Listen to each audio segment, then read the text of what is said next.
Assalamualaikum warahmatullahi wabarakatuh. Hari ini kita akan membahas tentang degradasi senyawa xenobiotik dan bahan beracun yang akan dipaparkan pada mata kuliah mikrobiologi lingkungan. Ini merupakan mata kuliah pilihan yang diampu oleh saya, Muhammad Asril, lalu ada Bu Dewi Kusniasi, dan ada juga Bu Erma Suryanti. Jadi hari ini kita akan membahas tentang bagaimana mendegradasi senyawa-senyawa xenobiotik dan bahan beracun yang terdapat di lingkungan yang tanpa kita sadari sering kita konsumsi. Baik, di sini tujuannya dari perkuliahan ini adalah untuk mengetahui bagaimana definisi dari senyawa xenobiotik itu seperti apa, karena merupakan uh, bagian dari proses bioremediasi di lingkungan. Jadi mahasiswa harus tahu apa itu xenobiotik, apa itu degradasi, apa itu senyawa rekalsitran, dan bagaimana kerja enzim dalam proses degradasi senyawa xenobiotik ini.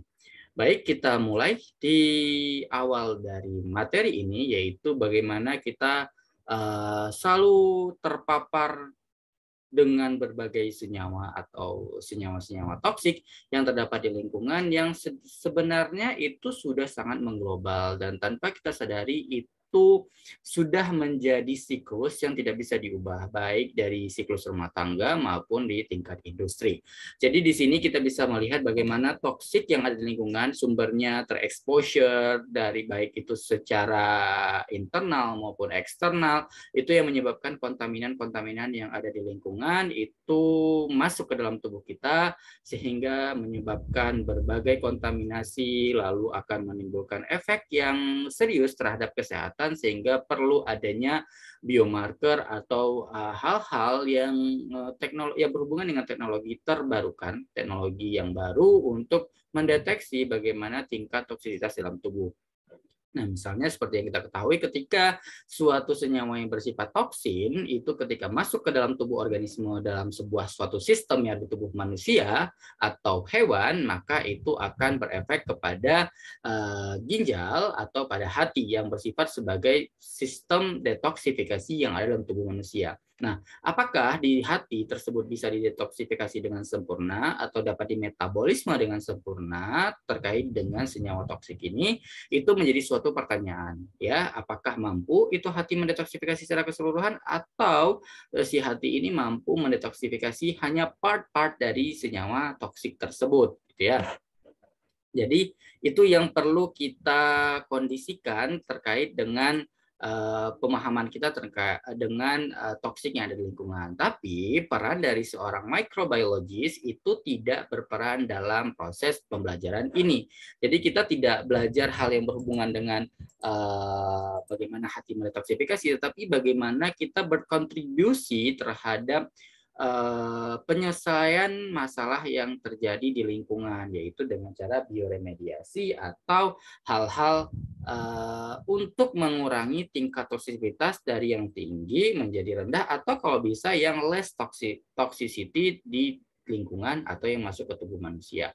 Jadi perlu adanya kajian-kajian seperti ini, tetapi secara microbiologis, seorang microbiologis itu harus tahu terkait konsep ini sehingga nanti selanjutnya dia bisa menelaah lebih detail terkait dengan bagaimana dia meremediasi suatu limbah toksik.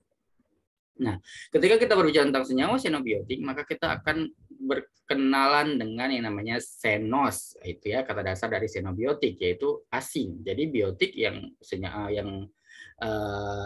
aktivitas dari manusia. Jadi kalau dikatakan xenobiotik itu apa? Itu merupakan senyawa kimia yang dihasilkan akibat adanya aktivitas manusia. Baik itu di lingkungan industri dan pertanian. Misalnya senyawa-senyawa aromatik, pestisida, senyawa hidrokarbon, plastik, lignin yang dihasilkan dari industri ini, gitu ya. Jadi kalau dikatakan apakah pertanian menghasilkan residu yang menghasilkan senyawa xenobiotik, maka jawabannya pasti iya, gitu ya. Yaitu salah satunya pestisida.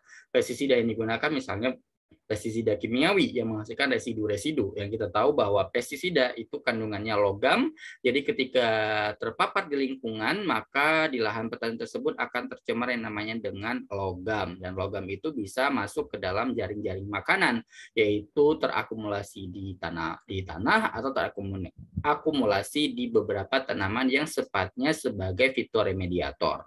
gitu ya. Jadi kalau seandainya kita mengkonsumsi senyawa-senyawa yang sifatnya mengakumulasi logam, maka akan berpengaruh terhadap kesehatan kita.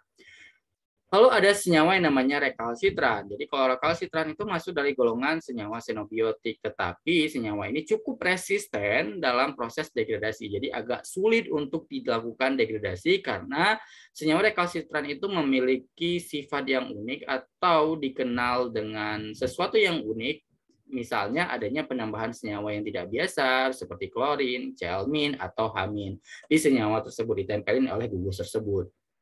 Lalu karakter lain dari rekalsitran itu adalah urutan ikatan yang tidak biasa, misalnya di urutan ketiga gugusnya atau urutan keempat. Lalu memiliki cincin aromatik yang sangat terkondensasi, yang kental sehingga agak susah untuk didegradasi. Lalu ukuran molekul yang cukup besar atau berlebihan atau juga disebut dengan polietilen. Sehingga karakter-karakter seperti ini yang membuat senyawa ini resisten untuk didegradasi atau susah untuk didegradasi, atau yang juga disebut dengan senyawa xenobiotik yang bersifat rekalsitran atau senyawa rekalsitran. Jadi kalau kalian bisa mendapatkan kata-kata senyawa rekalsitran, berarti ada sesuatu hal yang memang agak sulit untuk didegradasi dan mungkin perlu ada kajian lebih lanjut supaya senyawa ini bisa dipelajari dan didegradasi akhirnya gitu ya. Dengan cara apa? Mempelajari karakter-karakter spesifik yang terdapat pada senyawa rekalsitran tersebut. Lalu ada yang namanya senyawa ada istilah yang namanya biodegradasi. Kata dasarnya adalah degrading, yaitu degradasi proses pengerusakan atau nge-breakdown suatu substansi yang memang dikatalisis oleh enzim secara in vitro maupun in vivo. Jadi ketika dalam proses biodegradasi kita memainkan peran enzim di sana untuk merusak atau membreakdown senyawa-senyawa yang memang yang rantai panjang atau molekul-molekul besar sehingga menjadi lebih sederhana dengan bantuan enzim. Enzimnya itu dapat dari mana? Bisa secara sintetik atau secara mikroba yang dihasilkan oleh mikroba. Sehingga ketika kita mempelajari mikrobiologi lingkungan, maka kita akan berbicara tentang mikro penghasil dari enzim-enzim yang mampu mendegradasi senyawa-senyawa kompleks menjadi senyawa-senyawa sederhana. Seperti itu. Lalu dengan kata lain, bahwa biodegradasi ini merupakan kemampuan dari mikroorganisme untuk mengkonversi senyawa-senyawa yang sifatnya toksik atau sifatnya disebut juga dengan xenobiotik menjadi senyawa yang non-toksik yang sederhana melalui sintesis dari beberapa enzim. Jadi enzimnya bisa dihasilkan oleh fungi, bisa dihasilkan oleh bakteri, ya itu bisa melakukan kerjasama dalam proses meremediasi suatu limbah yang terdapat di lingkungan. Karena kita berhubungan dengan enzimatik, maka dalam proses biodegradasi senyawa xenobiotik itu akan pasti dipengaruhi oleh namanya spesifik substrat. Jadi mikroba dalam menghasilkan enzim tertentu, maka dia harus tahu substratnya apa. Lignin berarti dia akan menghasilkan lignase.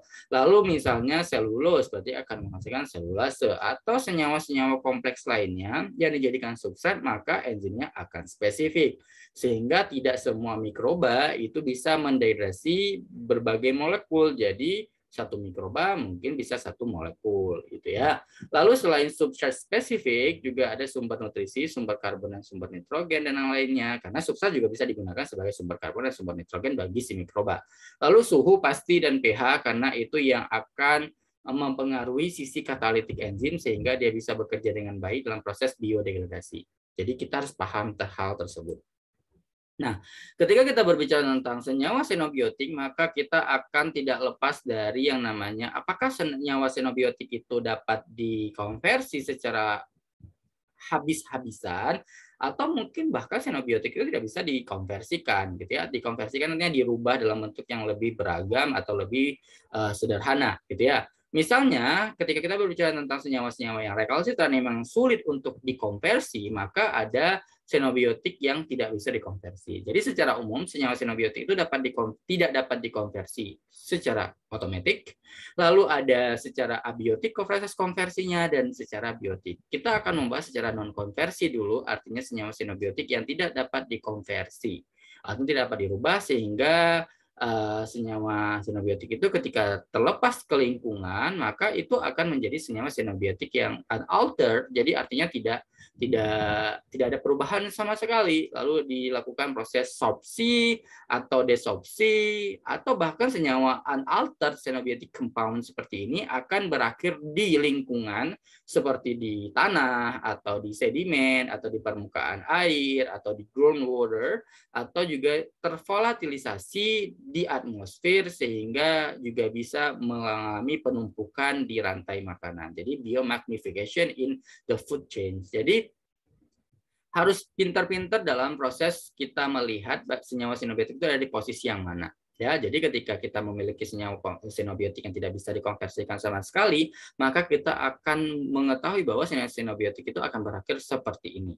Nah, apa kabar kalau ada senyawa xenobiotik yang memang bisa dikonversi secara abiotik, misalnya dengan menggunakan photochemical. Jadi misalnya ditransformasi, dirubah tuh bentukannya dari senyawa xenobiotik yang seperti apa dengan ada bantuan dari senyawa photochemical yang terdapat di aquatic environment atau yang di atmosfer gitu ya, bisa merubah senyawa xenobiotik tersebut menjadi senyawa-senyawa yang senyawa organik yang dapat dimodifikasi ya, yang dapat dimodifikasi dengan tingkat toksisitas atau kompleksitas dari senyawa tersebut menjadi lebih sederhana ya, walaupun dia itu senyawa organik ini masih cenderung dia memiliki sifat toksik gitu ya, tetapi setidaknya itu lebih sederhana toksisitasnya. Lalu ketika sudah dimodifikasi senyawa-senyawa organik ini, maka akan dilakukan humidification atau pengikatan residu-residunya, lalu diremobilisasi lagi, diikat kembali, lalu akan berakhir seperti senyawa-senyawa non-konversi, xenobiotik non-konversi lainnya. Artinya apa? Artinya ketika dalam proses abiotic conversion, maka akan muncul senyawa-senyawa lain, senyawa-senyawa hasil modifikasi dalam bentukan dead end seperti ini yang terdeposit di lingkungan. Gitu ya. Lalu abiotic conversion apakah hanya ada photochemical? Tidak. Jadi ada chemical reaction yang ada terjadi di tanah dan sedimen yang akan berakhir sama seperti ini. Lalu senyawa xenobiotik itu juga bisa dikonversi dengan menggunakan mikroba secara biotik ya. Artinya mikroba itu akan memiliki peran besar dalam proses degradasi atau dalam proses konversi dari senyawa xenobiotik ini. Tetapi si mikroba itu tidak serta-merta akan menyelesaikan masalah lingkungan karena tidak semua senyawa xenobiotik dapat dilakukan proses konversi secara utuh oleh mikroba. Sehingga mikroba memiliki opsi. Jadi opsinya ada secara co-metabolic transformation, artinya dimetabolisme kembali, lalu didegradasi secara parsial atau setengahnya, jadi tidak seutuhnya, lalu juga bisa didegradasi secara komplit dengan bantuan dengan ada tambahan tahapan mineralisasi. Ketika kita berbicara tentang co-metabolic transformation dan partial degradation, maka akan terjadi modifikasi senyawa-senyawa xenobiotik menjadi senyawa organik seperti ini, yang less complex compound atau senyawa-senyawa yang polimerik. Hampir sama kerjanya co-metabolic partial degradation itu dengan photochemical transformation atau chemical reaction. Jadi secara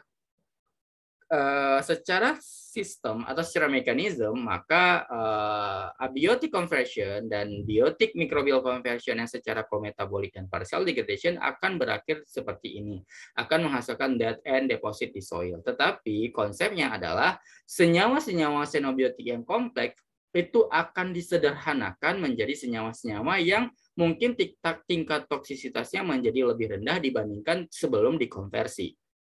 Nah, jadi pertanyaannya, apakah ada senyawa xenobiotik yang dapat dikonversi secara utuh atau secara lengkap di lingkungan sehingga ketika hasil produk rilis akhirnya itu tidak toksik lagi? Ada, yaitu dengan bantuan mikroba dengan konsep mekanisme complete degradation atau dengan tambahan tahapan mineralisasi, di mana senyawa-senyawa xenobiotik ini lalu dikonversikan menjadi CO2, H2O, garam-garam organik, dan oksida. Nah, setelah itu senyawa-senyawa tersebut akan dilepas ke lingkungan, nantinya akan digunakan sebagai nutrisi oleh mikroorganisme lagi. Jadi baik itu mikroorganisme yang mendegradasi xenobiotik atau mikroorganisme mikroorganisme yang terdapat di lingkungan, misalnya di tanah, di sedimen, di groundwater, di surface water, atau di lingkungan-lingkungan yang lainnya, itu sebagai nutrisi. Karena kita tahu CO2 itu sebagai sumber karbon, garam organik juga sebagai nutrisi bagi si mikroorganisme. Bahkan selain mikroorganisme juga bisa dapat digunakan oleh tanaman sebagai sumber nutrisinya, hasil dari produk akhir yang dilakukan oleh mikroba dalam proses mendegradasi senyawa xenobiotik. Jadi, kalau kita berbicara xenobiotik dapat dilakukan di proses remediasinya itu seperti apa? Banyak opsi gitu ya. Bisa abiotik, bisa biotik. Jadi tinggal tergantung pertanyaannya, mau kalian ambil yang mana? Mau kita secara biotik mikrobial, nah biotik mikrobial juga nanti dibagi 3. Ada yang kometabolik, ada yang partial degradation, ada yang complete degradation. Jadi secara opsional itu bisa pilih tergantung jenis mikrobanya dan tergantung jenis senyawa xenobiotik yang ditargetkan.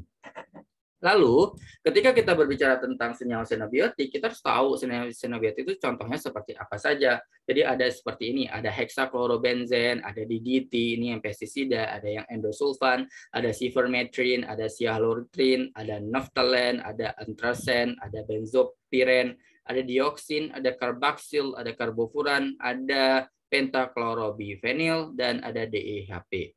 Nah, ini senyawa-senyawa xenobiotik yang memang sering ditemukan di lingkungan yang struktur kemikalnya seperti ini. Jadi kalau sebagai mikrobiologis yang akan melakukan proses dari bioremediasi, maka dia harus tahu struktur senyawa dari senyawa target yang akan dilakukan proses degradasi tersebut, gitu ya. Lalu ketika kita berbicara tentang yang namanya senyawa xenobiotik, sempat tadi saya singgung bagaimana contoh dari senyawa rekalsitran.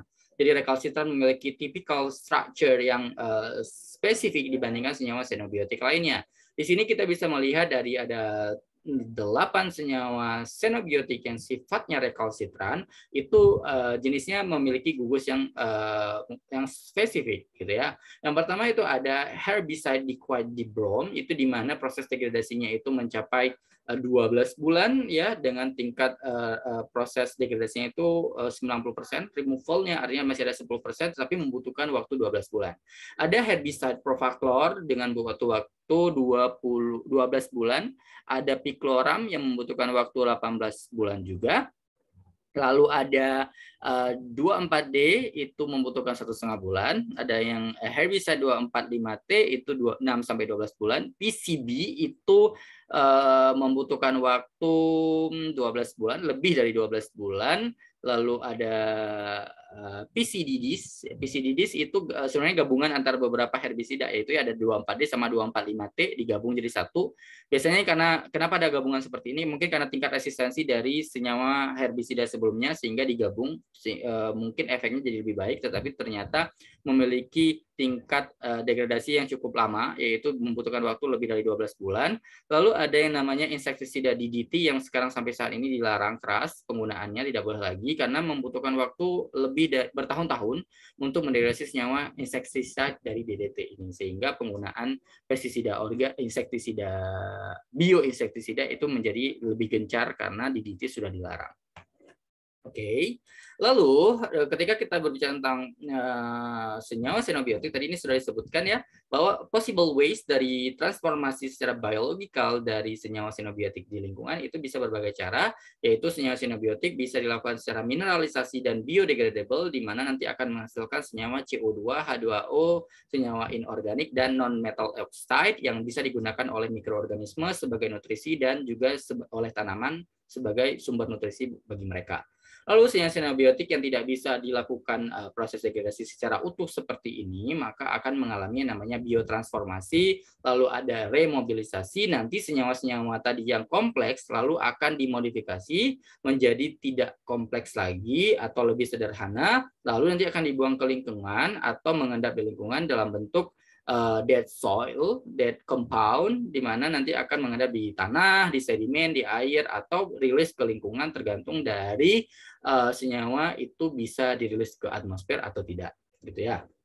Lalu bagaimana ceritanya kalau senyawanya rekalsitran? Senyawa rekalsitran itu memiliki mekanisme yang cukup kompleks kompleks ketika dalam proses degradasinya.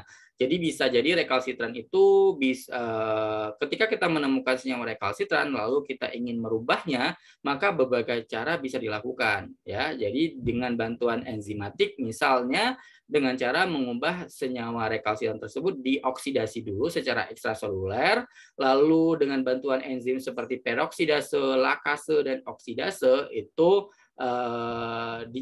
senyawa rekalsitran yang sudah mengalami oksidasi tersebut lalu dilakukan proses katabolisme lagi ya, proses katabolisme kembali, lalu nanti bisa dikeluarkan dalam bentuk derivat-derivat dari hasil proses kometabolisme. Tetapi bisa juga dengan cara membutuhkan proses secara kimiawi dengan bantuan sitokrom. Jadi ya dihancurkan senyawa rekalsitran itu dengan tahapan merubah senyawa rekalsitran itu menjadi senyawa rekalsitran yang aktif yang siap untuk dilakukan proses konjugasi. Di mana dalam proses pengubahan rekalsitran compound menjadi senyawa rekalsitran yang aktif itu membutuhkan yang namanya sitokrom P450.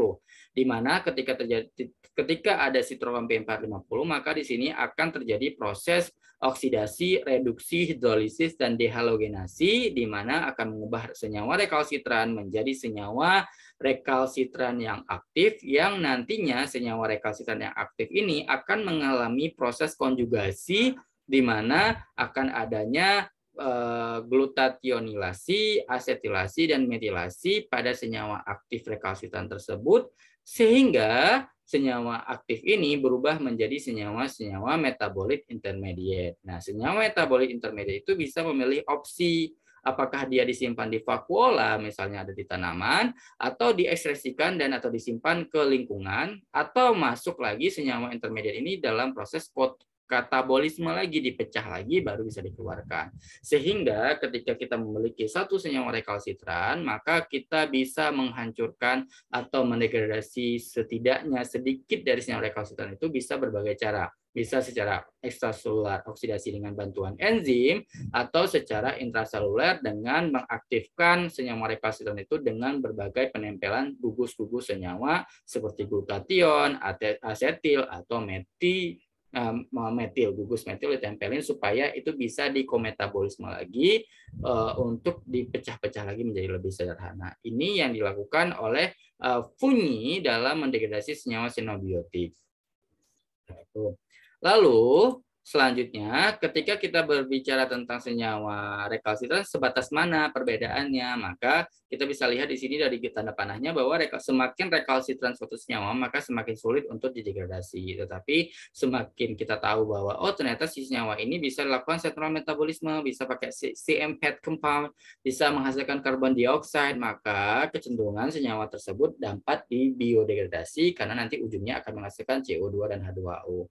Nah, di sini kita harus tahu di mana posisi senyawa kita, apakah masuk kategori dalam biodegradasi atau senyawa-senyawa rekalsitran. Misalnya contoh seperti ini, ada senyawa yang namanya lindan. Lindan itu bisa degradasi dengan bantuan dari berbagai enzim. Jadi sebenarnya dalam proses degradasinya itu tidak serta-merta enzim itu akan langsung memotong menjadi rantai-rantai pendek, tetapi lindan ini melalui proses yang namanya perubahan dari gugusnya, sehingga ketika ada perubahan gugus atau mengaktifasi suatu gugus tertentu, maka lebih gampang untuk dilakukan kometabolisme sehingga senyawa itu bisa masuk ke sentral karbon metabolisme yang lainnya. Jadi ketika dalam proses pengubahan ini, maka dia akan mencari alternatif, kita modifikasi senyawa ini, cincin ringnya itu kita rubah seperti ini, sehingga ketika dirubah ringnya, maka cincin tersebut bisa masuk ke jalur metabolisme yang lain, sehingga dapat dilakukan kometabolisme, sehingga yang kompleks tadi menjadi lebih sederhana. Misalnya lindan ini harus dirubah dulu menjadi beta keto adipat. Nah, ketika beta keto adipat baru bisa masuk ke sentral karbon metabolisme untuk dilakukan metabolisme kembali menjadi lebih sederhana. Kalau bentukannya masih dalam bentuk diklorobenzen atau bentukannya masih diklorohidroquinon, maka tidak bisa dia masuk ke dalam sentral karbon metabolisme. Jadi harus dirubah dulu menjadi beta keto adipat. Nah, di sini banyak sistem kerjanya. Tadi saya bilang bisa konjugasi, bisa melakukan dengan bantuan enzimatik. Nah, itu bisa mekanismenya bisa banyak di sini ya. Atau Bisa juga dengan contoh lain dengan naftalen. Naftalen itu langsung dikerjasama oleh enzim naftalen 1,dioksigenase, di mana nanti akan ada perubahan dari struktur dari naftalen menjadi ada tambahan C 1,dihidroksi 1,diklorofenaftalen, lalu nanti dirubah menjadi salisilat.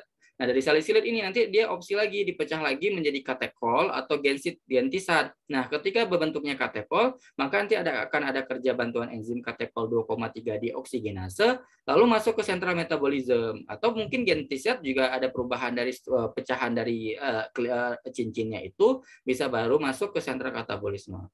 Karena kalau tidak dirubah dalam bentuk seperti ini, maka naftalen itu tidak bisa degradasi walaupun sudah dibantu oleh enzim naftalen 1,dioksigenase.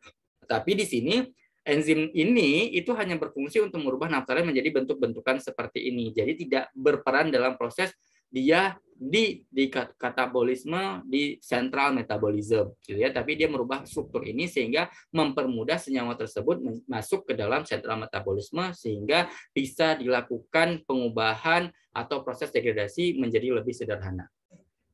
Seperti itu. Lalu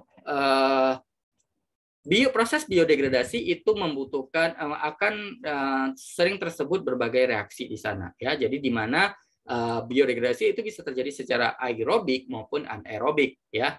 Ketika kita berbicara tentang biodegradasi secara aerob, maka kita akan mendapatkan enzim yang kerjanya adalah aerob. Misalnya ada monooksigenase, di mana dia akan berperan dalam proses degradasi senyawa-senyawa yang sifatnya adalah aromatik, hidrokarbon aromatik, dan hidrokarbon alifatik. Jadi enzim misalnya dioksigenase itu akan menghidrolisis senyawa-senyawa yang sifatnya alifatik. Jadi enzim itu bekerja sangat spesifik tergantung substratnya dan tergantung kondisi lingkungannya. Misalnya yang tadi saya sebutkan, kalau secara aerob maka ada enzim yang namanya monooksigenase, maka kerjanya hanya mendegradasi senyawa-senyawa hidrokarbon alifatik dan aromatik saja. Tetapi ketika ada enzim lain, di mana contohnya adalah dioksigenase, dia hanya mendegradasi senyawa alifatik. Senyawa yang aromatik hidrokarbon itu tidak bisa didegradasi. Jadi opsional. Jadi ketika kita berbicara tentang aerobik, maka kita akan membutuhkan banyak enzimnya untuk mengubah atau mendegradasi senyawa target kita. Lalu ada biodegradasi secara anaerob, tapi di sini kecenderungan kelemahan dari si biodegradasi secara anaerob itu adalah prosesnya degradasinya cukup lambat. Di mana karena dia tidak ada oksigen, ya. Ketika ada oksigen kan sebenarnya ada aseptor elektron, lalu ada prosesnya jadi lebih cepat. Tetapi karena anaerobik itu dia sangat lambat, tetapi memang kalau dari skala industri itu cenderung menguntungkan karena tidak membutuhkan biaya yang cukup besar untuk menyuplai oksigen atau proses aerasi dalam tangkinya, sehingga itu membuat budgeting dari perusahaan itu dalam proses degradasi ini menjadi lebih rendah. Jadi menekan cost, gitu ya. Sehingga beberapa perusahaan itu yang ada limbah yang dikeluarkan akan menggunakan konsep anaerobic biodegradation. Walaupun ada beberapa perusahaan yang nge-mix, ya, makanya nanti digabung sequential biodegradation, di mana plan untuk yang aerobik dan aerobik itu digabung, ya, digabung gitu. Atau juga bisa step by step, misalnya anaerob nanti aerob terakhirnya. Jadi opsional dari kemampuan keuangan dari si tempat tersebut dalam mengelola limbahnya, seperti itu. Jadi sekedar pengetahuan saja bahwa proses biodegradasi itu bisa aerob, anaerobik, atau digabung keduanya.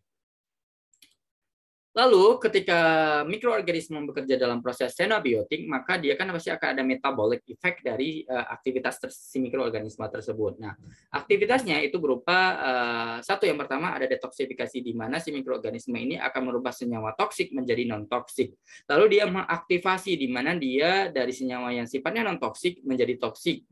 Itu tujuannya untuk supaya senyawa tersebut dapat ditempelin, dapat dikonversi setelah diaktifkan. Misalnya kayak senyawa rekalsitran tadi, ketika ada penambahan, ketika ada oksidasi, lalu ada proses yang lainnya dengan menggunakan sitokrom, maka dia akan mengaktifasi senyawa yang tadi yang tidak toksik menjadi toksik, supaya lebih mudah dikonversikan. Lalu ada tahapan yang namanya degradasi, di mana senyawa kompleks menjadi lebih sederhana efeknya. Lalu ada yang namanya konjugasi, di mana senyawa tersebut di-forming, ditambahkan senyawa-senyawa tertentu, senyawa-senyawa lain, dan efeknya adalah senyawa itu dari senyawa yang sederhana menjadi lebih kompleks. Tetapi ini jarang digunakan karena ini lebih ribet, karena kita harus tahu senyawa kita tuh bisa ditempelkan oleh senyawa apa, sehingga nanti bisa dikonversikan.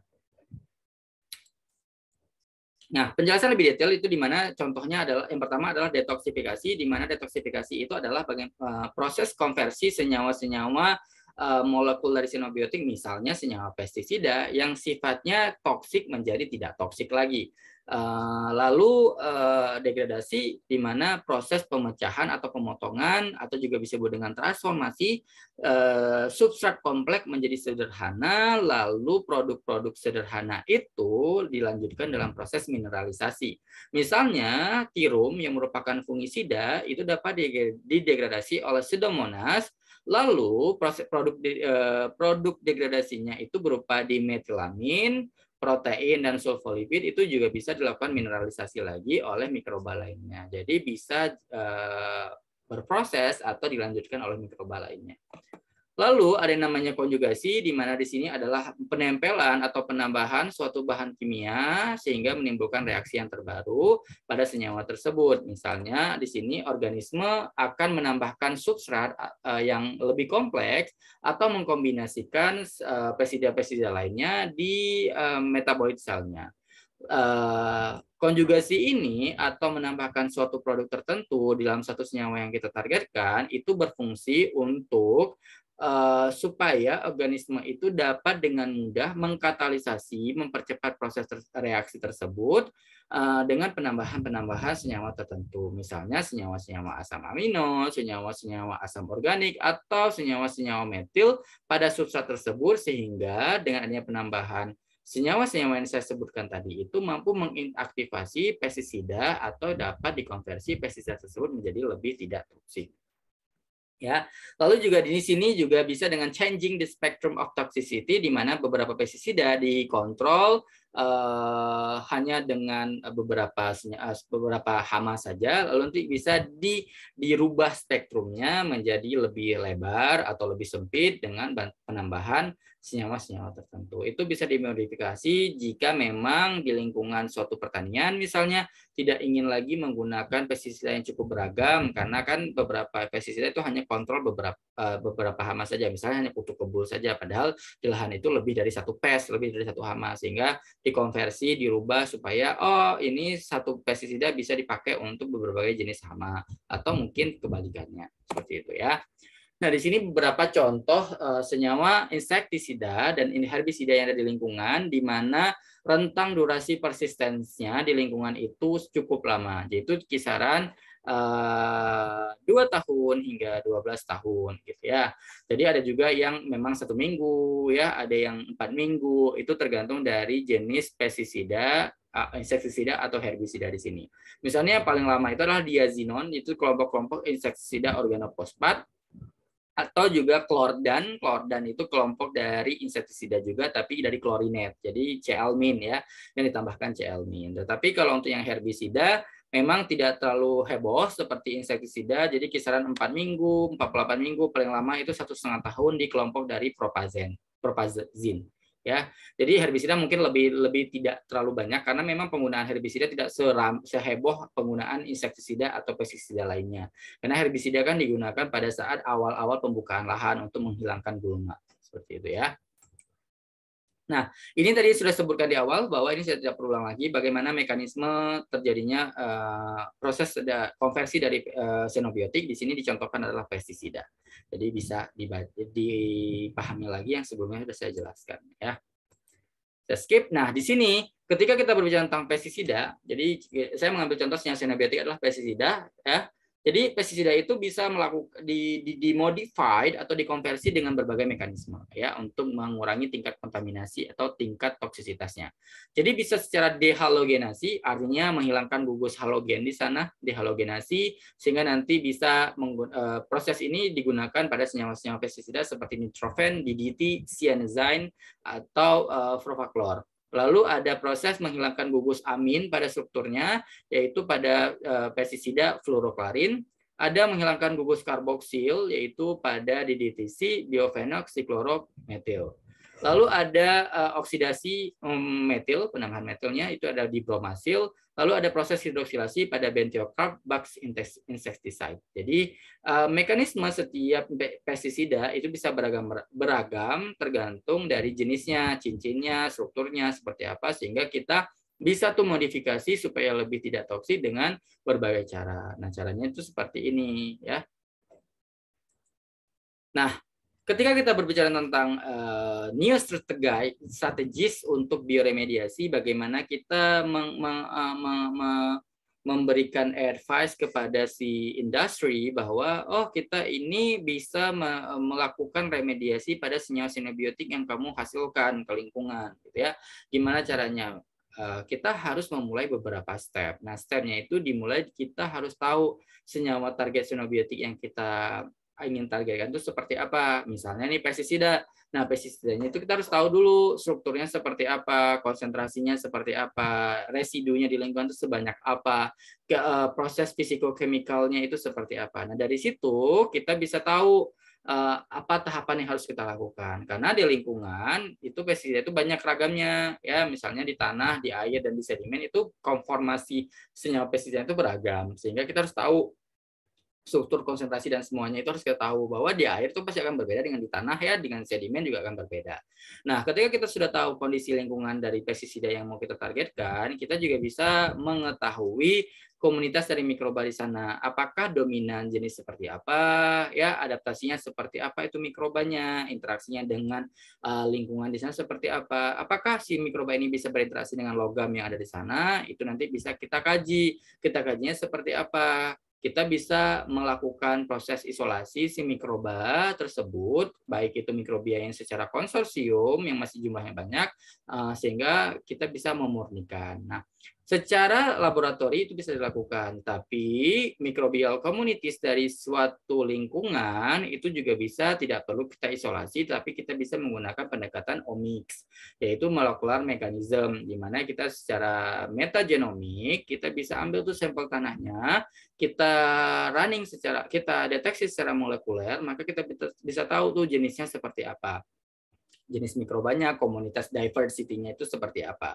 Lalu kita juga bisa mengetahui adaptasi dan interaksinya. Gimana caranya? Kita juga bisa menggunakan pendekatan omics, misalnya transkriptomics, proteomics gitu ya, atau metabolomics, di mana kita bisa mendapatkan new mikroorganisme yang ada di sana dan bagaimana jalur degradasinya berdasarkan kajian tingkat molekuler yang bisa kita bandingkan dengan database yang ada. Lalu apakah ada hubungan antara bakteri yang kita isolasi di laboratorium dengan pendekatan metagenomik? Itu sangat memiliki keterkaitan, di mana data yang kita dapatkan dari laboratorium itu bisa kita buat mikrobanya, kajinya itu adalah kinetika pertumbuhannya, lalu bagaimana proses degradasi pestisidanya secara nyata. Kalau secara omics itu secara pendekatan basis data, sehingga basis data ini bisa kita gunakan dalam mengkaji bagaimana proses degradasi pestisida secara langsung, misalnya secara pilot project atau skala laboratorium. Lalu dari sini kita juga bisa mengetahui metabolit-metabolit apa saja yang dikeluarkan dalam proses degradasi dan tingkat toksisitasnya apakah menurun atau masih sama saja. Nah, dari situ dengan whole dari kajian yang kita dapatkan, mulai dari kajian metabolik dan toxicity-nya, pertumbuhannya gimana, karena kinetika pertumbuhan sangat dibutuhkan ketika kita mau-apply ke lingkungan atau di tingkat industri.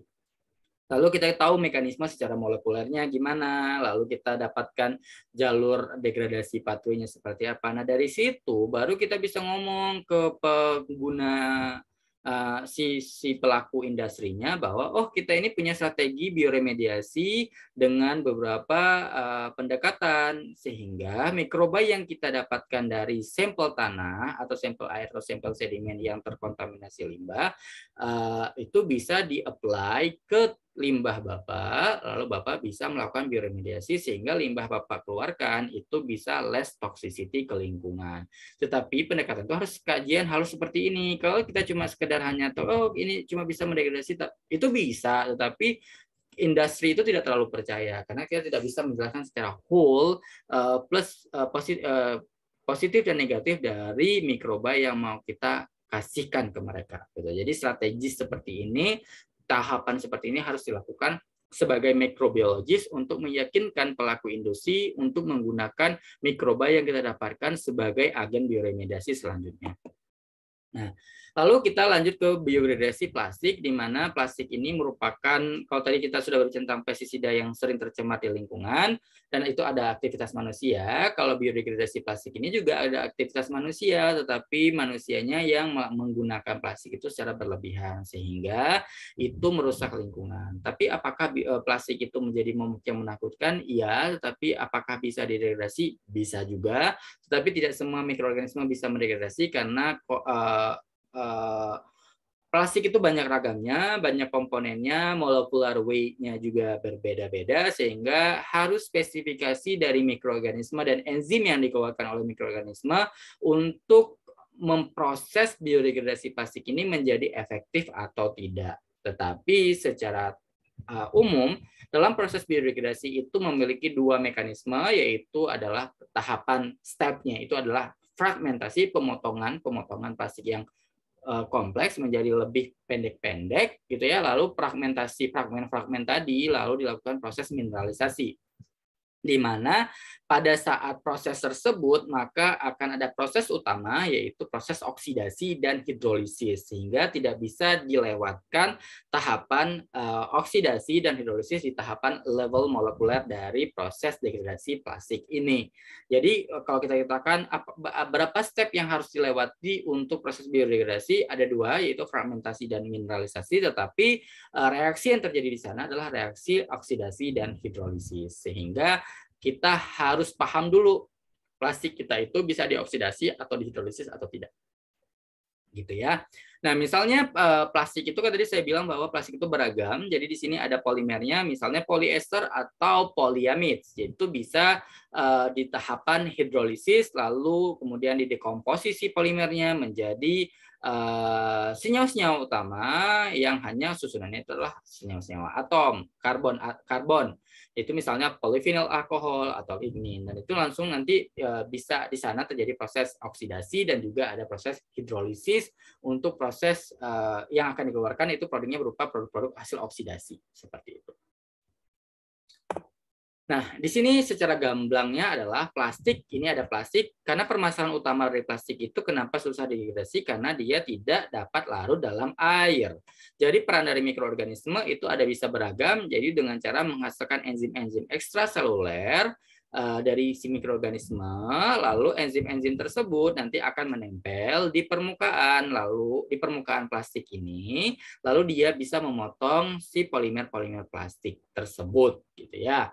Lalu bisa juga mikroorganisme itu yang ada senyawa-senyawa intermediate dari hasil asimilasi masuk ke dalam sel, lalu nanti akan dipotong-potong senyawa tersebut, plastik-plastik ini akan dipotong menjadi senyawa-senyawa yang intermediate pendek, lalu dilepaskan ke medium, sehingga plastik-plastik ini menjadi larut dalam air, lalu sehingga bisa dapat didegradasi oleh mikroorganisme. Jadi secara konseptual mikroorganisme itu akan menghasilkan senyawa-senyawa enzim berupa enzim yang mampu menempel di permukaan sehingga mempermudah dia dalam proses degradasi. Dan senyawa-senyawa yang hasil degradasi itu bisa masuk ke dalam sel lalu bisa di-dissolve ke medium sehingga melanjutkan proses degradasi karena si plastik tersebut, senyawa intermediate dari plastik tersebut sudah bisa larut dalam air sehingga mempermudah proses degradasi.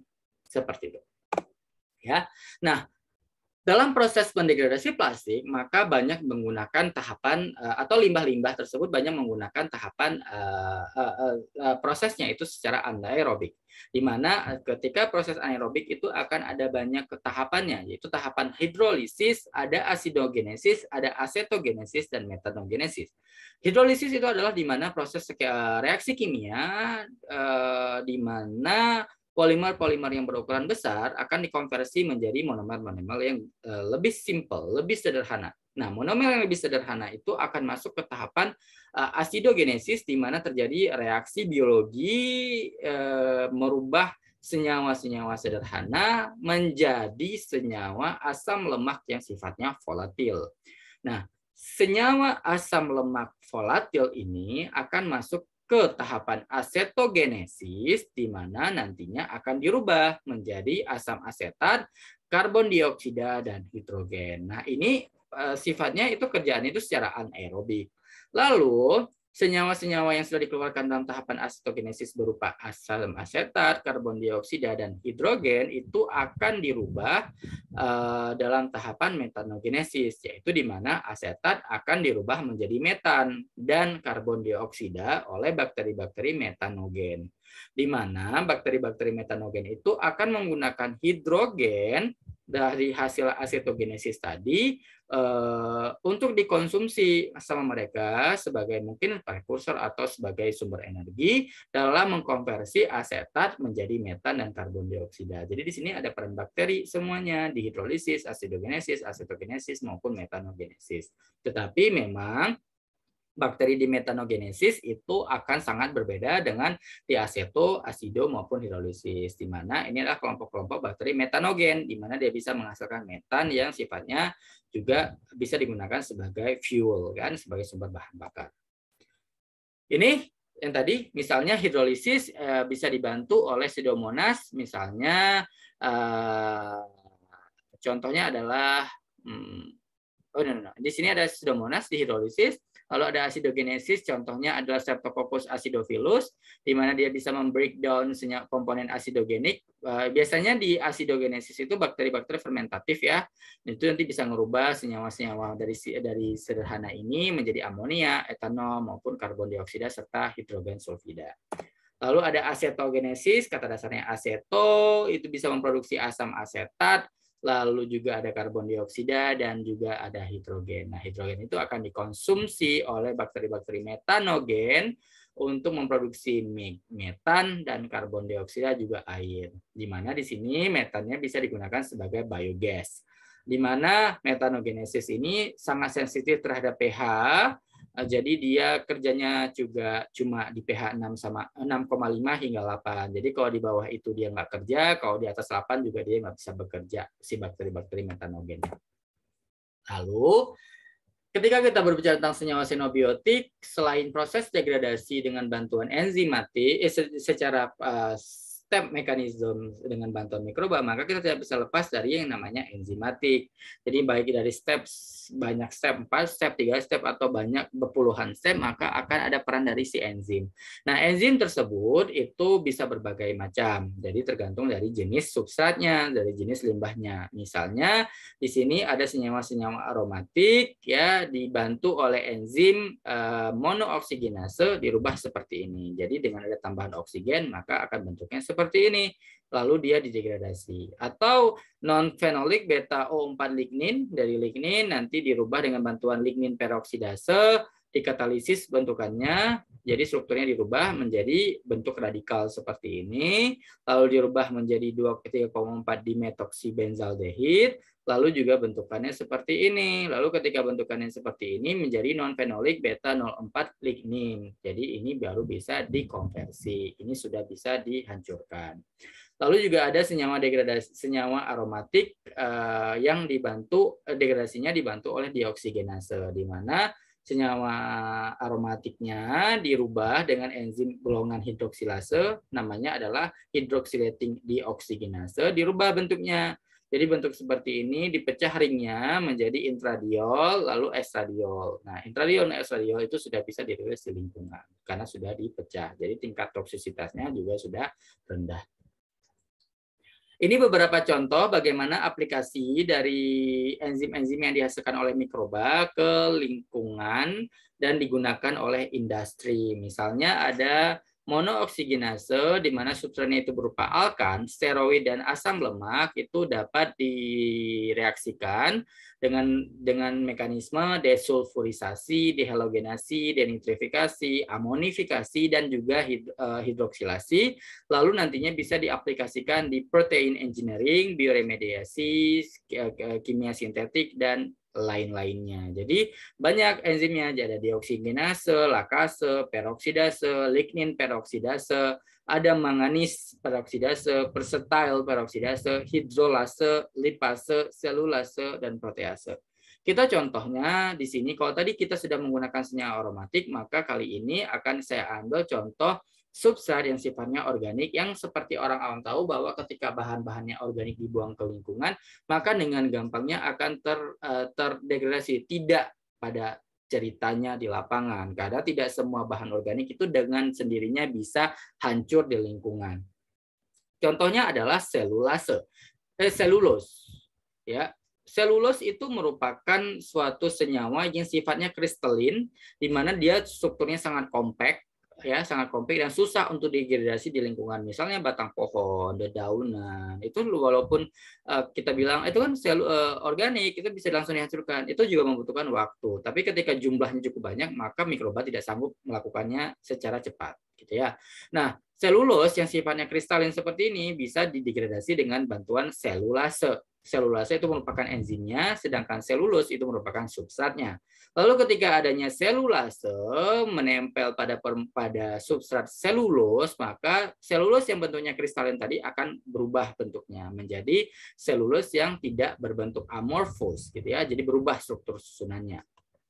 Ya, ketika ada bentukannya seperti ini, maka akan ada perubahan dari selulus. Jadi nanti akan ada enzim yang namanya beta glukosidase, di mana nanti dia akan merubah selobiosa. Selobiosa itu merupakan pecahan dari selulus, ya, selobiosa. Lalu selobiosa itu bisa dirubah menjadi glukos. Siapa yang bisa merubah? Beta glukosidase dan juga 1,4 beta selobiosidase. Selobiosidase ini bisa merubah selobiosa. Jadi satu substrat selobiosa bisa dirubah oleh dua enzim menjadi glukos, gitu ya. Tetapi 1,4 beta selobiosidase ini juga bisa merubah bentuk amorfus selulus, itu berupa glukan 1,4 beta glukosidase menjadi glukos. Jadi satu molekul selulosa itu bisa dirubah oleh enzim selulase, bisa dirubah oleh 1,4 beta selobiosidase dan juga beta glukosidase menjadi glukos. Nah, glukos itu kan bisa digunakan oleh mikroba lain di lingkungan. Seperti itu. Lalu contoh lainnya adalah protein. Substrat protein itu dibuang di lingkungan, misalnya limbah tahu misalnya. Ketika limbah protein dibuang ke lingkungan, efeknya pasti bau, sehingga perlu proses degradasi yang lebih cepat. Nah, di sini ketika kita menemukan substrat protein, maka tahapannya adalah kita harus menghidrolisis substrat protein tersebut menjadi peptida-peptida. Lalu peptida itu akan dihidrolisis kembali menjadi beberapa produk, yaitu adalah asam amino aromatik seperti fenilalanin, tirosin, dan triptofan. Lalu ada asam amino yang non aromatik, lalu juga ada asam amino yang sifatnya penempelan, ada gugus sulfur belerangnya seperti metionin, sistein, sistin, dan taurin. Lalu senyawa-senyawa tersebut nanti akan dilakukan proses pengubahan lagi. Misalnya senyawa-senyawa aromatik itu akan dieliminasi gugus alfa atau gugus betanya pada strukturnya, lalu akan menghasilkan produk-produk senyawa berproduk berupa fenolik, gitu ya. Lalu senyawa yang asam amino non aromatik yang lainnya akan mengalami proses deaminasi, dekarboksilasi, deaminasi, dan fermentasi akan menghasilkan, misalnya deaminasi akan menghasilkan amonia, dekarboksilasi akan menghasilkan gugus amin, sedangkan deaminasi dan lalu dilanjutkan dengan fermentasi akan menghasilkan H2, CO2, CH4, dan asam-asam organik.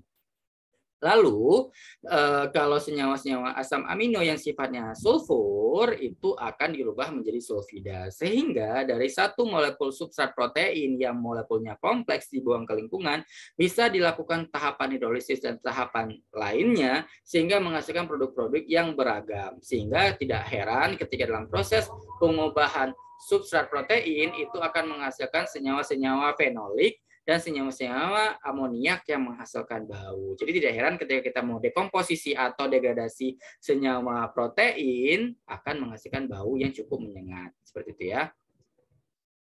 Tolong dimaafkan ada tukang-tukang yang lewat. Oke, lalu kita lanjutkan. Ini beberapa contoh dari mikroba yang yang bisa digunakan sebagai agen untuk mendegradasi polutan. Ada Brevibacterium, ada Bacillus, ada Mycobacterium, Hippomicrobium, Plantibacter, ada Bacillus subtilis, Alkalifilus, Pseudomonas, Microbacterium, Autrobacter, Rautella, ada Caulobacter. Jadi limbah-limbahnya juga beragam. Selain limbah-limbah industri, juga limbah-limbah yang beracun, arsenik misalnya, ada radionuklir, ya, logam berat, senyawa hidrokarbon poliaromatik, nikotin, ya, trinitrotoluen. Jadi bakteri atau organisme, mikroorganisme yang beragam juga bisa mendegradasi polutan yang beragam. Sehingga kalau bilang apakah mikroba itu sangat berguna ketika di lingkungan. Seperti itu ya. Ini contoh lainnya, jenis-jenis lainnya. Jadi sini hanya referensis bahwa mikroorganisme itu banyak. Karena kan cuma paling tahu Bacillus, Pseudomonas doang kan. Tapi ternyata bakteri-bakteri itu banyak yang bisa digunakan untuk sebagai polutan degraded. Ini contoh lainnya ya, jadi banyak. Jadi kita bisa melakukan pendekatan banyak. Selain kita mengisolasi bakterinya, kita juga bisa mendekatan secara genomik, metagenomik. Kita ambil tuh tanahnya, kita identifikasi. Oh ternyata ada bakteri ini, dia bisa kita bisa deteksi pathway-nya gimana. Oh ternyata dia bisa degradasi senyawa-senyawa aromatik misalnya, Spingomonas misalnya. Lalu ada mana lagi? Ada Bacillus megatherium, senyawa xenobiotik yang ditemukan di tanah yang terkontaminasi, gitu ya. Jadi bisa. Atau bisa pendekatan transkriptomik atau metatranskriptomik untuk degradasi. Kita ngecek tuh senyawa secara transkriptomik dia seperti apa. Nggak nyampe sih di bagian kalian nanti. Ya. Di sini ada istilah there can be no life without soil and no soil without life. Jadi the soil is alive, but conventional pesticide, herbicide, fungicide, and fertilizer kill it. Jadi tidak ada kehidupan tanpa ada tanah, karena di tanah itu semua kehidupan bisa terjadi, siklus kehidupan terjadi di sana, di mana kita bisa menemukan fungi, kita bisa menemukan hewan tanah, kita bisa menemukan microbes, kita bisa menemukan insekta di sana, nematodes, dan akar-akar tanaman yang mereka saling berinteraksi menciptakan kehidupan di muka bumi. Sehingga ketika tidak ditemukan lagi tanah, maka tidak ada kehidupan lagi. Ya, jadi yang merusak tanah itu adalah siapa? Manusia sendiri dengan ciptaan dan kreativitas dan teknologinya, karena mereka menggunakan tanpa ada pengecualian dan tanpa ada pemikiran untuk kelanjut sustainable dari hal yang dilakukan saat ini. Jadi itu yang mungkin perlu diperbaiki dari manusia. Lalu setelah proses degradasi, maka tidak heran tujuan dari proses biodegradasi itu adalah mendetoksifikasi dari senyawa-senyawa yang beredar di lingkungan. Contohnya adalah mikotoksin. Mikotoksin itu adalah toksin yang dihasilkan oleh si jamur, gitu ya. Jadi ketika ada suatu produk makanan atau suatu produk yang terkontaminasi oleh jamur, maka akan menghasilkan toksin. Nah, secara biological, toksin itu bisa dihilangkan dengan mungkin proses biodegradasi atau proses absorpsi, dan tidak lepas dari yang namanya mikroba. Mikroba itu bisa berperan penting dalam proses detoksifikasi. Nah, di sini contohnya, ketika kita berbicara tentang detoksifikasi, tidak serta-merta hanya degradasi, tetapi dengan pengubahan suatu struktur saja dari senyawa toksin tersebut bisa kita melakukan yang namanya detoksifikasi. Misalnya, di sini ada senyawa toksik yang namanya deoksinivalenol, di mana ketika perubahan struktur dari cincinnya, itu akan menjadi D-epoxide form, di mana struktur seperti ini sudah tidak toksin lagi. Ya, atau ada okratoksin yang dari produk pertanian, ya, di mana okratoksin A dirubah menjadi fenilalanin, jadi dipretelin tuh strukturnya menjadi fenilalanin dan menjadi okratoksin alfa. Atau contoh lainnya adalah zearalenone, itu dirubah menjadi detoxide form seperti ini. Kalau kita lihat semuanya dari 3 jenis toksin tersebut, itu hanya dari permainan pengubahan dari struktur. Jadi artinya segampang itu merubah dari senyawa toksik menjadi tidak toksik dengan merubah strukturnya saja. Secara simple itu kita berpikir seperti itu. Tetapi dalam proses pengubahan struktur seperti ini, maka akan ada banyak prosesnya, ada banyak bantuan, baik itu secara kimiawi, pure kimiawi, atau dengan bantuan biologi, yaitu si mikroba. Ya, mikroba akan berperan dalam proses detoksifikasi. Sebelum masuk kita ke dalam proses detoksifikasi oleh mikroba, maka kita bisa melihat dalam proses pengubahan tersebut, selain merubah dari strukturnya, itu ketika merubah struktur itu ada proses, ya, prosesnya itu bisa macam-macam. Misalnya ada proses deepoksidasi, ada proses asetilasi, oksidasi, epimerisasi, glikosilasi, bahkan mineralisasi. Jadi mekanisme proses-proses ini akan dilewati oleh si mikroba untuk merubah senyawa tersebut yang sifatnya toksik menjadi tidak toksik lagi gitu ya. Jadi opsional, dia memilih, oh gua mau milih asetil aja sama oksidasi, gua nggak mau deh milih glikosilasi. Karena apa? Karena senyawa itu nggak ada yang mau diglikosilasi lagi gitu loh. Jadi nggak ada yang bisa diepimerisasi, ya udah nggak bisa diputar-putar, cuma dia bisa potong-potong, bisa ngerubah satu cincin. Oh, gua mau nambahin asetil aja sehingga dia bisa tidak toksik lagi gitu ya. Maka kita harus mengenal senyawa toksiknya apa, gitu. Sehingga ketika kita mau nempelin, mau proses apa, kita tahu. Gitu. Nah, siapa yang tahu itu orang kimia, orang biologi juga bisa tahu. Ketika kita bisa tahu di tingkat membrannya, tingkat sitoplasmanya, ya, bagaimana proses perubahan-perubahan yang terjadi ketika kita merubah suatu struktur. Nah, di sini dengan adanya bantuan mikroba, misalnya Agrobacterium, Rhizobium, atau Nocardioides, itu bisa merubah dari struktur don menjadi 3 exodon menjadi epidon. Di sini ada proses yang namanya mineralisasi oleh kultur mikroba, di mana Kurtobacterium itu aktivitasnya itu bisa hilang, aktivitas dari si don ini bisa hilang tingkat toksisitasnya. Lalu ada Psittotapira, Kochi, Agrobacterium, Nocardioides. Jadi artinya dengan bantuan mikroorganisme, dengan proses detoksifikasi yang melewati tahapan mineralisasi, itu bisa merubah senyawa don yang sifatnya toksik menjadi tidak toksik lagi. Seperti itu. Dengan perubahan yang terjadi kalau kita bisa lihat di sini, oksidasinya dari don menjadi 3 oksodon, di mana yang dirubah itu adalah cincin B dan cincin C, ya, dari gugus hidroksil di karbon nomor 3. Sehingga nanti ketika dirubah, maka akan merubah konformasinya menjadi tidak toksik. Nah, ini beberapa mikroorganisme yang berperan dalam proses detoksifikasi. Contoh di sini adalah mikotoksinnya itu ada aflatoksin yang dihasilkan oleh Aspergillus flavus, di mana bisa ditemukan di produk-produk pasca panen dan produk-produk makanan. Di sini ada bakteri namanya Bacillasi, kelompok Bacillasi, ada Bacillus phalangensis, subtilis, pumilus, dan liseniformos. Nah, seperti yang tadi saya singgung bahwa tidak semuanya proses detoksifikasi itu hanya berbicara tentang degradasi, tetapi juga bisa berbicara tentang absorpsi, di mana dia diabsorb kembali lalu diproses degradasi. Jadi mikroorganisme itu bisa memilih salah satu proses detoksifikasi, bisa 2 atau bisa 1 atau bisa 2 gitu ya. Jadi bisa didegradasinya secara langsung atau diabsorpsi dulu baru didegradasi, atau hanya diabsorpsi saja gitu ya di dalam sel tubuhnya gitu. Jadi ada kelompok dari Lactobacillus yang kita tahu sebagai bakteri-bakteri fermentatif yang terdapat di makanan, ya, di yogurt, di produk fermentasi lainnya, atau ada Enterococcus, ada Enterobacteriaceae, E. coli, ya, Tetragonococcus halophilus juga bisa melakukan degradasi. Ya, selain bakteri juga bisa cendawan, ya, jamur, baik itu yang dari yeast, misalnya Candida versatilis, di mana dia bisa melakukan degradasi, atau Saccharomyces bisa melakukan absorpsi dan degradasi, gitu ya. Kalau kelompok-kelompok dari white rot fungi, misalnya Carena unicolor atau Thermometes versicolor, itu hanya menggunakan mekanisme detoksifikasi dengan jalur degradasi. Ini. Nah, ketika kita berbicara tentang mikroba, maka tidak lepas dari yang namanya tumbuhan. Jadi gen-gen tadi yang sifatnya bisa melakukan detoksifikasi itu bisa kita integrated di tanaman. Jadi tanaman itu kan ketika terpapar dengan lingkungan yang sifatnya toksin, itu dia bisa melakukan nanti toleransi dengan kita mengintegrasikan, memasukkan gen-gen yang dihasilkan oleh mikroba ke tanaman tersebut, lalu diekspresikan oleh tanamannya.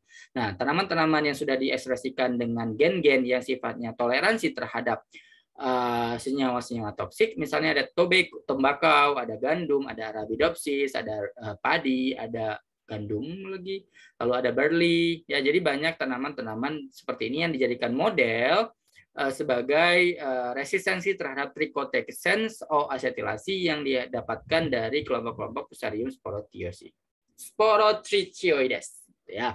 Jadi dia lebih toleran nanti ketika diaplikasi, ketika ditanam di lingkungan. Nah, ketika kita berbicara tentang absorpsi, kalau degradasi kan udah dijelaskan dari sebelum materi sebelumnya bahwa degradasi itu banyak tahapan prosesnya. Nah, ketika diabsorpsi aflatoksin oleh mikroorganisme, di sini ada gambar di mana mikroorganisme itu bisa mengabsorpsi si aflatoksin ini dari komponen penyusun dinding selnya. Kita tahu bahwa dinding sel dari bakteri itu tersusun atas peptidoglikan, lalu di bawah setelah peptidoglikan itu ada membran selnya. Lalu di peptidoglikan itu misalnya di gram positif itu ada asam tekoat. Nah, asam tekoat peptidoglikan dan sel membrane itu memiliki peran yang penting dalam proses absorpsi. Misalnya, ketika kita bisa lihat di sini ada AFB1, aflatoksin B1, itu bisa diikat oleh asam tekoat. Lalu dia bisa juga berinteraksi dengan permukaan dinding selnya dengan ikatan dengan secara hidrofobik dan elektrostatik, sehingga dia mengikat si AFB1 ini, baik itu secara dengan menggunakan asam tekoat maupun menggunakan peptidoglikan. Jadi ketika ada senyawa AFB1 menempel di permukaan dari dinding sel bakteri, maka nanti akan ada interaksi hidrofobik dan elektrostatik dari senyawa tersebut dengan permukaan sel, sehingga nanti asam tekoat dan peptidoglikan akan bekerja untuk mengikat senyawa tersebut lalu dilepas, dihilangkan di lingkungan atau dilakukan transformasinya, gitu ya. Jadi ada di permukaannya. Jadi baru terpapar dengan bakteri, bakteri itu langsung bekerja. Oh, ini ada senyawa AFB1, gue mau detoksifikasi. Oke, peptidoglikan lo jalan, asam tekoat lo jalan. Lalu rubah ini menjadi detoksifikasi. Jadi menjadi tidak toksik lagi. Sehingga ketika masuk ke dalam tubuh, oke, aman-aman saja. Ketika dibuang lingkungan juga sama, jadi bagus, gitu ya. Nah, ketika kita berbicara tentang degradasi, tadi kan saya selalu sebut bahwa degradasi kerjanya sama enzim. Jadi enzim itu bisa dikeluarkan secara intraseluler di dalam sel bakteri itu atau di dalam sel mikroorganisme tersebut. Misalnya ada aflatoksin oksidase yang dihasilkan oleh Armillaria thebesian. Ya, lalu ada secara ekstraseluler. Jadi intraseluler itu adalah enzim yang dihasilkan di dalam tubuhnya untuk menghancurkan ketika toksinnya sudah masuk ke dalam tubuh si mikroorganismenya. Lalu secara ekstraseluler itu bakterinya atau mikroorganisme itu melepaskan ke lingkungan enzimnya karena di lingkungan itu banyak senyawa-senyawa toksik tadi. Misalnya enzimnya ada lakase, ada peroksidase, ada reduktase, ada laktoperoksidase. Nah, lalu ada manganis peroksidase, ada myxobacteria. Nah, itu dikeluarkan ke lingkungan oleh mikroorganisme baik itu bakteri dan jamur, lalu dia mendetoksifikasi senyawa toksik itu di lingkungan. Ini contohnya adalah Armillaria thebesian yang tadi saya sebutkan bahwa senyawa enzimnya itu dikeluarkan di dalam selnya. Jadi tunggu si senyawa itu masuk ke dalam selnya dulu, baru diproses detoksifikasinya. Misalnya di sini AFB1 itu dioksidasi dulu oleh Armillaria thebesian. Nah, ketika masuk ke dalam dengan bantuan enzim tadi, enzim yang disebut dengan aflatoksin oksidase, lalu dirubah konformasi dari AFB1 itu menjadi AFB1 8,9 epoxide, lalu ditambah ada penambahan lagi menjadi AFB1 8,9 dihidroksidiol, di mana dalam bentukan seperti ini toksin AFB1 sudah berubah menjadi tidak toksin, ya. Lalu misalnya dengan enzim lakase, lakase itu adalah enzimnya ekstraseluler dibuang ke lingkungan. Jadi AFB1 itu dirubah menjadi C17H14O7 lalu dikonformasi menjadi dua bagian. Jadi karena ini C-nya kan banyak ya. Jadi dirubah menjadi C16H14O6 dan C16H12O7. Jadi dirubah dalam bentuk yang sudah tidak digenerate menjadi dua produk degradasi yang strukturnya berbeda dan membuat senyawa tersebut menjadi tidak toksin lagi. Nah, ini ada beberapa contoh di mana mikroba yang dapat digunakan untuk mendegradasi aflatoksin. Jadi ada kelompok dari Bacillus, di sini Bacillus, ada Sporosarcina, Staphylococcus, Escherichia coli, Trigenococcus. Nah, ini bisa menghilangkan aflatoksin atau mendetoksifikasi toksin aflatoksin di lingkungan, di produk makanan, baik itu di luar sel maupun di dalam selnya, baik itu menggunakan enzim ekstraselulernya maupun kultur supernatanya. Itu bisa digunakan, walaupun tingkat penghilangan detoksifikasinya itu beragam ya. Ada yang 94,70% hilang toksinnya, ada yang 100%, ada yang cuma 46,9%. Tetapi tidak menutup kemungkinan toksin tadi jumlahnya jadi berkurang. Nah, efek detoksifikasi itu juga bisa kita menggunakan produk-produk berupa probiotik, misalnya sumbernya dari susu, ya, dari produk-produk makanan atau kombucha. Nah, itu menggunakan probiotik seperti Lactobacillus bulgaricus, Lactobacillus rhamnosus, Bifidobacter. Kalau kalian common dengan nama-nama ini sering ditemukan di produk-produk yogurt, di mana tingkat degradasi terhadap senyawa aflatoksin itu bisa beragam, ada 38%, 100%, 94%, ada juga yang 45%, bahkan juga ada yang Ada juga yang 97%. Jadi beragam, dan tingkatan reaksi yang diperhatikan itu juga tergantung dari jenis mikroba dan jenis substratnya. Jadi beragam macam-macamnya ya.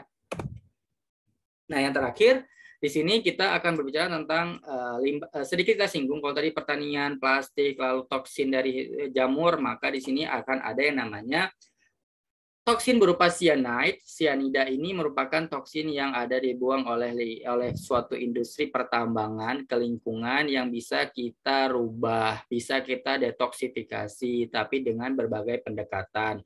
Pendekatan yang saya sebutkan tadi, baik itu secara cultural laboratory isolate bakteria atau dengan cara kita mengidentifikasi komunitas bakteri yang sudah terexposure dengan cyanida. Jadi telah terekspos berapa tahun, itu bisa kita ambil sampel tanahnya, kita bisa metagenomik, transkriptomik, proteomik, atau metabolomik, atau disebut juga dengan pendekatan metaomik.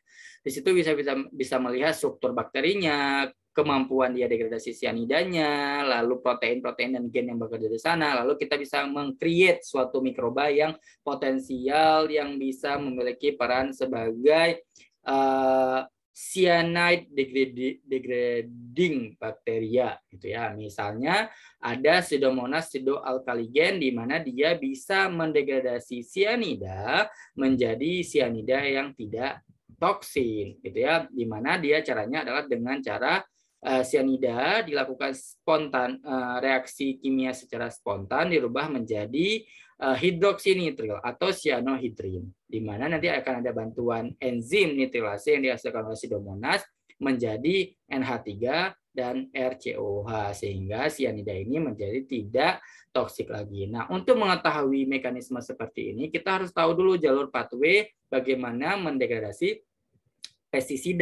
mendegradasi cyanida. Jadi nanti cyanida itu ada banyak caranya, secara enzimatik misalnya nitrilase atau nitril hidratase atau amidase. Jadi kita harus tahu apakah bakteri yang mau kita insersikan dengan gen-gen seperti ini atau memang sudah punya dia nitrilase. Biasanya kalau bakteri-bakteri yang bisa kita temukan di lingkungan yang sudah tercemar, maka mau nggak mau pasti dia akan menghasilkan enzim-enzim ini karena itu menjadi sumber kemampuan dia untuk bertahan hidup di sana untuk merombak cyanida menjadi produk-produk yang bisa digunakan oleh si bakteri ini sebagai sumber nutrisi atau bertahan hidupnya gitu ya.